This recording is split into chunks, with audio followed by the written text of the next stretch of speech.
പിന്നെ അതുപോലെ തന്നെ ഞാൻ നിങ്ങൾ സ്നാക്കുകൾ ഉണ്ടാക്കണ്ടെന്നല്ല കേട്ടോ ഞാൻ ഉദ്ദേശിച്ചത്. ഞാൻ ആ വീഡിയോ നിങ്ങൾ ശരിക്കും ശ്രദ്ധിച്ചാൽ മനസ്സിലാവും. ഞാൻ പറഞ്ഞത് ഓരോരുത്തർക്കും ഉണ്ടാക്കാൻ ഓൾറെഡി ഈസി ആയ സ്നാക്കുകൾ ഉണ്ടാവുമല്ലോ. അത് എനിക്ക് ഈസി ആയതാവില്ല വേറൊരാൾക്ക് ഈസി ഉള്ളത്. അപ്പൊ അങ്ങനെ ഈസി ആയ സംഗതികൾ മാത്രം നിങ്ങൾ ഉണ്ടാക്കാന്നേ ഞാൻ ഉദ്ദേശിച്ചുള്ളൂ. അല്ലാതെ നിങ്ങൾ ഇങ്ങനെ വീഡിയോ ഇങ്ങനെ കുറേ എക്സ്പ്ലോർ ചെയ്ത് നമ്മൾ നോക്കി നോക്കി നോക്കി വേറെ ആളുകളുടെ നോക്കുമ്പോൾ നമ്മൾ അവരുടെ ലൈഫ് സ്റ്റൈൽ മൊത്തമായിരിക്കും അവർ കാണിക്കുന്നത്. രാവിലെ മുതൽ മരുവ് വരെ അല്ലെങ്കിൽ അത്താഴം പ്രിപ്പറേഷൻ എല്ലാം കാണിക്കും. ഇതൊക്കെ നമ്മൾ ഒരു കുറെ ആളുകൾ കണ്ടിട്ട് അതിൽ നിന്ന് ഏതെങ്കിലും ഒന്നായിരിക്കും നമ്മൾ ചൂസ് ചെയ്യുന്നത്. അപ്പൊ അത്രയും സമയം നമുക്ക് വേസ്റ്റ് ആവല്ലേ.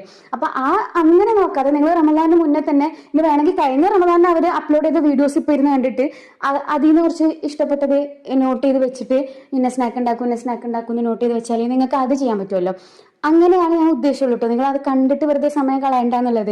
അതുപോലെ തന്നെ അങ്ങനെ വീഡിയോ ചെയ്യുന്നവരുടെ വ്യൂസ് കുറയട്ടെ എന്ന് വിചാരിച്ചിട്ടും അല്ല കേട്ടോ. നിങ്ങൾ റമദാൻ കഴിഞ്ഞിട്ട് പിന്നെ നിങ്ങൾക്ക് ആ വീഡിയോസ് ഒക്കെ ഇരുന്ന് കാണാലോ.